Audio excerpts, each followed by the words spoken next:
eu sou Fran Pinheiro e quero conversar com você sobre o endividamento. Você acredita que precisa ser muito bom em conta para sair do endividamento? Você acredita que as pessoas que são endividadas, estão endividadas no momento, elas não sabem se organizar, não sabem fazer conta ou são burras? O que você acredita sobre o endividamento? Sobre as pessoas que são endividadas? Toda vez que eu percebia que a minha dívida ia aumentando, eu estava numa bola de neve, que as coisas iam só piorando, eu me achava a pessoa mais burra desse mundo. Eu acreditava que eu não sabia fazer conta. Que apesar de ser professora de matemática e bancária, que eu devia ser muito burra, porque eu continuava me endividando. Mas não caia nessa, não acredite nisso.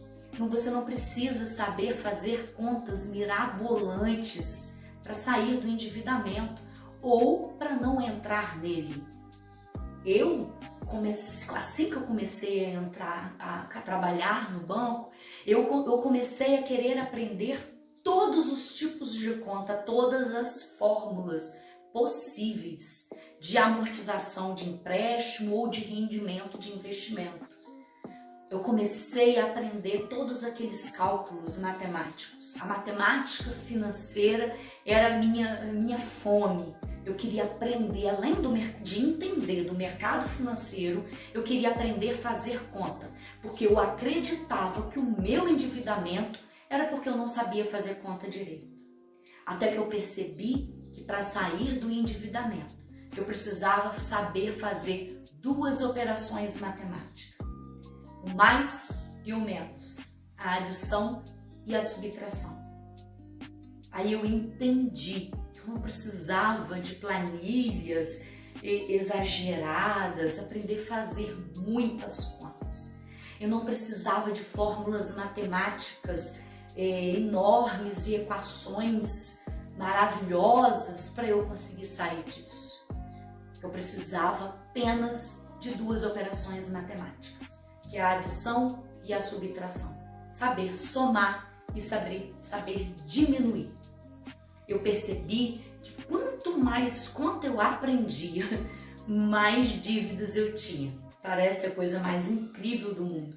Quanto mais eu focava no mercado financeiro, conhecer o mercado financeiro e aprender a fazer mais conta, mais dívidas eu tinha. Quando eu percebia, eu já estava me endividando novamente. Foi aí que eu percebi que fazer só a conta, só a parte técnica não estava me ajudando. Eu não estava evoluindo. Eu só estava aumentando as minhas dívidas. Outra ilusão também que eu tive foi de achar que eu estava endividada porque eu ganhava pouco. E eu precisava ganhar mais para sair do endividamento. E por anos eu fiquei aumentando a minha renda, aumentando o meu cargo, a minha função no banco, para aumentar o meu salário. Durante anos eu acreditei que o que faltava era ganhar mais. O que faltava era eu ter mais dinheiro para acabar com o endividamento. Foi o meu segundo grande erro. Eu achar que eu precisava de ganhar mais. E correr atrás disso. Passei anos correndo atrás disso. E quando eu percebia, mais aumentava a minha dívida. Quanto mais renda eu tinha, mais aumentava a minha capacidade de pagamento, mais aumentava a minha chance de pegar empréstimos, aumentava a minha chance do aumento do limite do cartão de crédito, por exemplo, e quando eu percebia, eu já estava devendo mais. A minha dívida estava só aumentando. E aí eu percebi que não era a conta o problema e muito menos ganhar pouco, porque eu já estava ganhando bem. Muito dinheiro, bem acima do padrão médio da população brasileira, por exemplo. E lá no banco eu comecei a ver alguns clientes que mesmo ganhando bem menos que eu, ganhava bem pouco, Vou dizer para vocês que até a 10ª parte do que eu ganhava e conseguia juntar dinheiro. Ele conseguia ter dinheiro para investir. E aí eu percebi que não era a quantidade do meu salário, não era o quanto eu ganhava que estava fazendo com que eu estivesse endividando. E aí eu comecei a estudar, ler vários livros, fiz vários cursos e percebi que era o meu comportamento padrão que me levava a decidir de uma forma errônea as coisas, as compras, as minhas decisões financeiras. E aí eu descobri que as minhas emoções é que estavam decidindo por mim. Não era o meu raciocínio lógico, era o meu emocional que estava agindo. Nós temos 4 das principais emoções, que é a raiva, o medo, a alegria e a tristeza.